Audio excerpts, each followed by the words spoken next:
Bonjour à tous, on se retrouve aujourd'hui pour une nouvelle vidéo. Aujourd'hui, je vous propose une vidéo avec 10 conseils pour mieux pratiquer.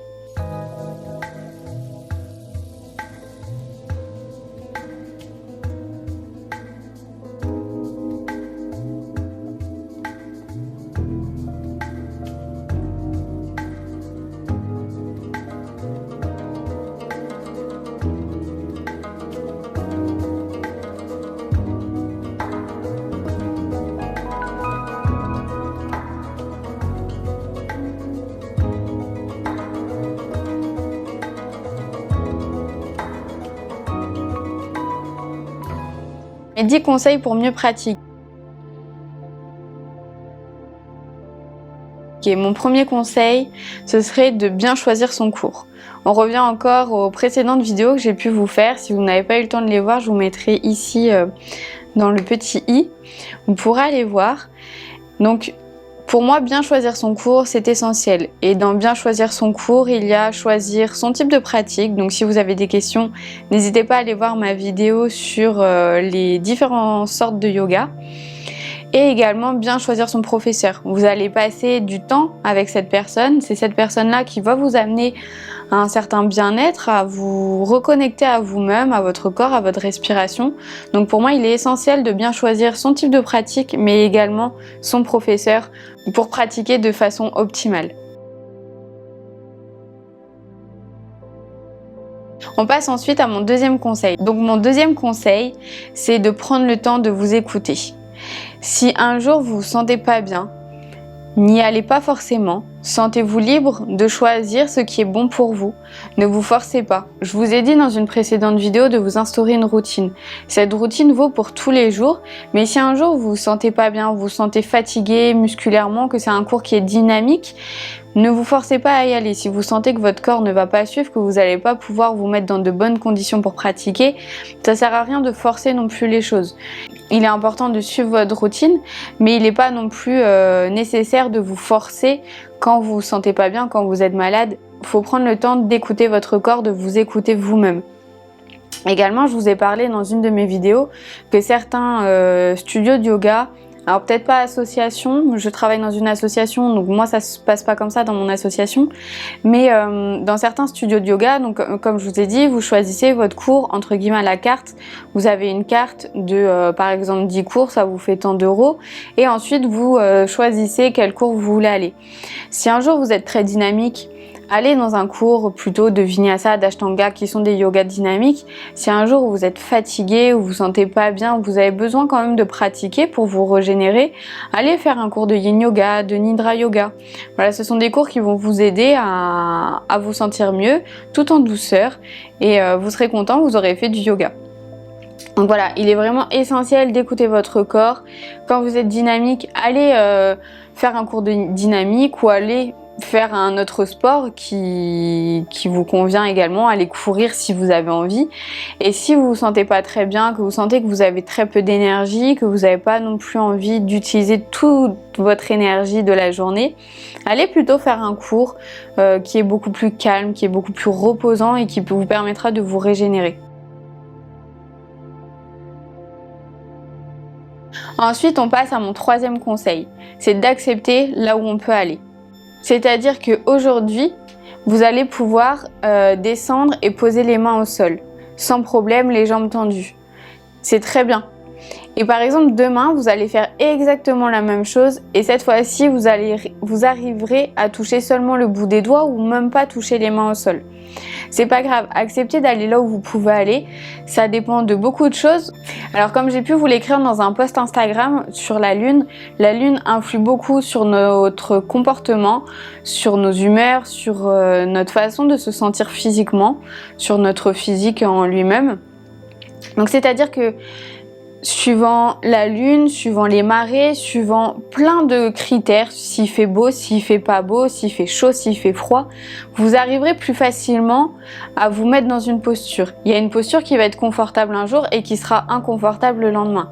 Vous arriverez à toucher vos mains au sol et vous n'y arriverez pas le lendemain. Il n'y a aucun problème avec ça, c'est normal. Moi-même, ça m'arrive. Il y a des fois en chien tête en bas, j'arrive à poser les talons au sol et il y a d'autres fois où quand il fait un petit peu froid le matin, que mon corps n'est pas encore très bien réveillé, réveiller, je n'arrive pas à toucher les talons sur le sol.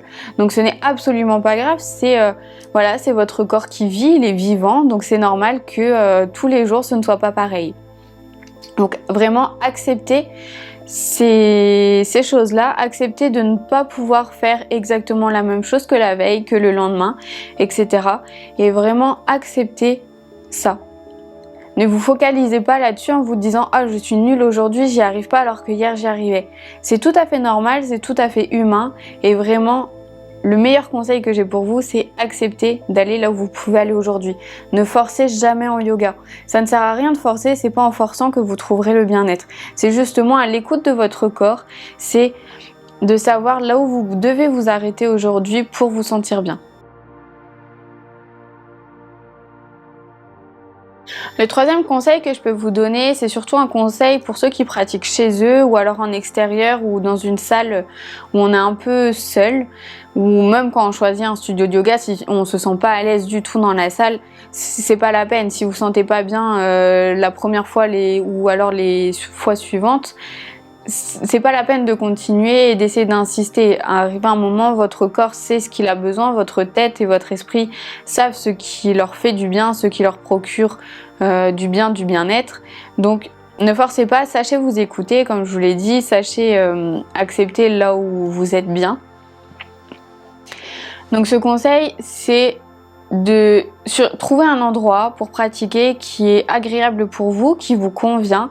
Donc c'est-à-dire dans un studio, trouver une salle qui vous convienne, qui soit agréable pour vous, qui vous mette dans une ambiance de bien-être.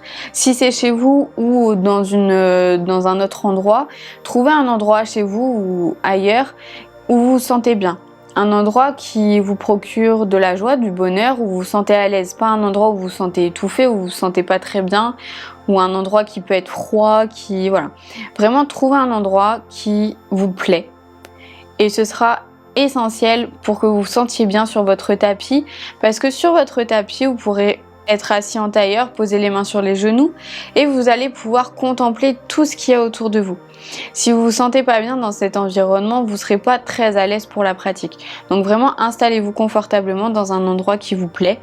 Peut-être venez agrémenter avec des objets qui vous apportent du bien-être, donc des bougies, de l'encens, des huiles essentielles, voilà, des petits objets comme ça qui vont vous aider justement à vous mettre à l'aise dans cette pratique. On passe au cinquième conseil. Donc mon cinquième conseil, c'est être pleinement présent et conscient dans sa pratique.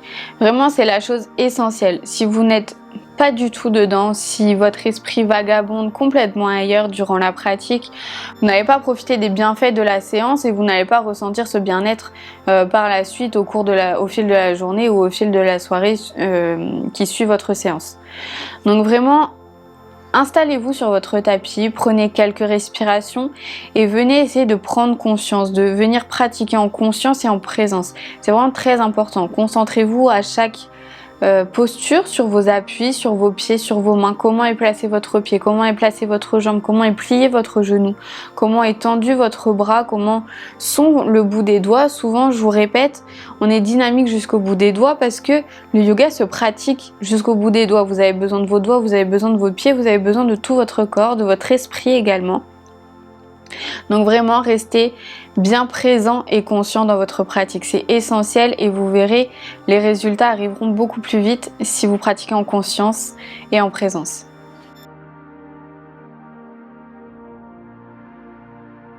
Le sixième conseil rejoint un petit peu le précédent, c'est de bien respirer. Prenez conscience de votre respiration, amenez vos mouvements au rythme de votre respiration et sachez écouter votre respiration. Souvent on me dit, j'ai pas le temps de mettre les inspires et les expires. Ne suivez peut-être pas forcément mon rythme ou le rythme de vos professeurs ou de n'importe qui. Suivez votre propre rythme. Si vous avez un petit peu de retard, si vous avez un petit peu d'avance, c'est pas grave. Vous rattraperez forcément votre retard plus tard quand on sera en chien tête en bas. Vous arriverez quelques secondes plus tard que d'autres personnes. Et si vous êtes en avance, vous resterez peut-être un peu plus longtemps en chien tête en bas ou alors en posture de Tadasana, posture debout, les bras le long du corps. Il y aura souvent des postures dans les cours qui vous permettront de rattraper ce retard ou alors d'attendre les autres qui sont en retard. Chacun n'a pas le même rythme parce qu'on n'a pas tous la même durée d'inspire et d'expire. Donc c'est normal que des fois vous ayez du mal à trouver votre rythme, mais au fur et à mesure du temps, on arrive à le trouver, on sait ce qui est bon pour nous. Alors c'est pas quand je vous dis expire, j'amène les mains jointes devant la poitrine, vous ne devez pas arriver les mains jointes devant la poitrine exactement au même moment que moi. Arrivez, prenez votre dernière expiration et à la dernière expiration, amenez vos mains jointes devant la poitrine. Alors en vidéo c'est beaucoup plus compliqué, mais quand je suis en cours, j'attends vraiment que tout le monde ait fini d'amener les mains jointes devant la poitrine pour venir amener le mouvement. Et après vous faites le mouvement en fonction de votre respiration et en fonction de votre rythme. C'est vraiment très important de respecter votre rythme pour justement avoir cette sensation de bien-être et de pouvoir bien exécuter les mouvements. Si vous êtes dans une respiration saccadée, que vous êtes en train d'inspirer alors que je vous dis d'expirer pour amener le mouvement, vous n'amènerez pas bien le mouvement. Donc vraiment respectez votre respiration et votre propre rythme. On passe ensuite au 7e conseil. Donc mon 7e conseil, c'est d'avoir du matériel qui vous plaît. Alors du matériel qui vous plaît, que ce soit visuellement, mais aussi où vous vous sentez confortable. C'est-à-dire que si vous avez un tapis qui est trop épais, où vous n'êtes pas à l'aise, ou un tapis qui est pas assez épais et que vous n'êtes pas à l'aise, ça vous fait mal aux genoux par exemple, si vous pratiquez sur du carrelage, etc. Vraiment choisissez du matériel qui vous convient. Prenez le temps de bien choisir votre matériel, prenez le temps peut-être de tester. Alors dans cette période c'est un peu compliqué, mais souvent dans les studios de yoga et dans les associations, on peut prêter du matériel. Donc ça vous permet d'affiner un petit peu votre jugement et ça vous permet d'affiner vos critères pour choisir par la suite votre matériel. Donc vraiment choisissez du matériel qui vous convienne. Alors, en yoga c'est notamment le tapis. Après il y a une vidéo également sur le matériel. Si j'oublie pas, je vous la mettrai juste ici. Et vous pourrez aller voir du coup tout le matériel qui vous semble nécessaire pour pratiquer. Vous n'avez peut-être pas forcément besoin de sangles ou alors de briques. C'est vraiment à vous de juger qu'est-ce que vous avez besoin comme matériel et quel type de matériel vous avez besoin. Donc mon 8e conseil, c'est de mettre des tenues qui sont confortables pour vous, dans lesquelles vous vous sentez bien, vous vous sentez à l'aise, vous vous sentez beau, belle et qui vous conviennent. Mettre une tenue où on n'est pas confortable, un legging qui peut être trop serré, une brassière qui peut être trop serrée, un t-shirt où on se sent pas à l'aise parce que peut-être on a des complexes au niveau du ventre, etc. Trouvez vraiment des tenues qui sont agréables pour vous, qui vous permettent de vous sentir bien et à l'aise durant tout le cours, parce que c'est important de pas vous sentir gêné, de pas vous sentir ah faut que je remette tout le temps mon t-shirt, mon legging, voilà. Vraiment prenez des tenues dans lesquelles vous savez que vous êtes confortable, dans lesquelles vous vous sentez bien. Peut-être que vous avez besoin de vous sentir beau ou belle dans vos tenues. Prenez vraiment des tenues qui pour vous sont bien et vous vous sentez bien quand vous regardez dans le miroir, quand vous pratiquez, vous vous sentez à l'aise, vous vous sentez bien. Donc vraiment c'est essentiel parce que pareil, le matériel va vous aider à vous mettre dans une bonne pratique, à vous permettre de pratiquer correctement, mais les tenues c'est aussi essentiel. C'est-à-dire que si vous êtes dans une tenue où vous n'êtes pas confortable, vous n'allez pas être dedans. Vous allez vite sortir du cours et ça n'aura pas les bienfaits escomptés. Donc vraiment prenez conscience que le matériel et les tenues sont vraiment aussi essentiels et font partie intégrante de la pratique de yoga. Mon 9e conseil, c'est de prendre du temps avant et après votre cours. Ne soyez pas en train de courir pour aller à votre cours et ne soyez pas en train de courir après votre cours pour rejoindre un rendez-vous, pour rejoindre quelque chose, rentrer chez vous, etc. Vraiment, prenez un laps de temps nécessaire pour aller tranquillement à votre cours, pour préparer tranquillement chez vous votre cours. Peut-être vous boire un thé, vous boire un verre d'eau, quelque chose qui vous fasse du bien, qui vous permet de vous recentrer tout doucement au fur et à mesure à votre corps, à votre respiration, à votre esprit.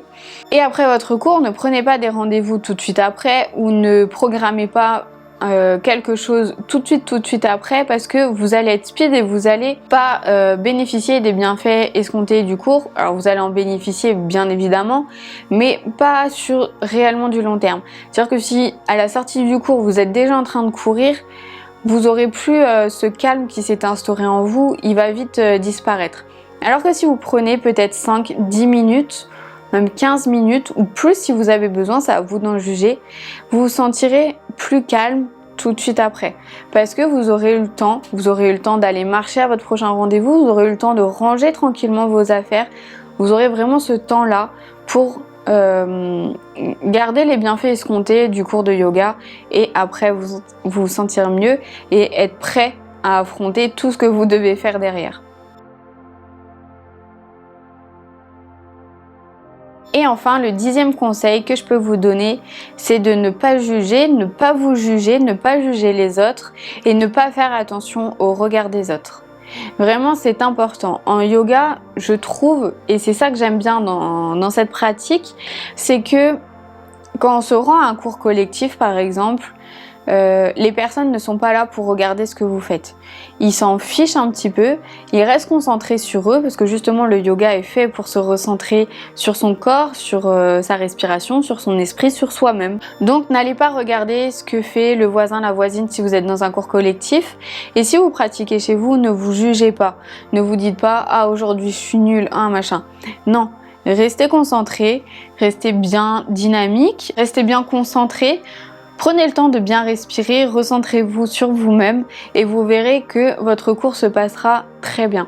En yoga, j'ai jamais vu de personnes se juger entre elles, dire « Ah, t'as vu, ça-là, elle fait pas bien. Ah, t'as vu, là, il fait pas bien le mouvement. » Non, c'est chacun pratique pour soi et bienveillant envers les autres. C'est-à-dire que si on voit une personne qui va mal exécuter la posture, on va pas aller critiquer derrière son dos en disant « Ah, il fait pas bien la posture, il est nul ».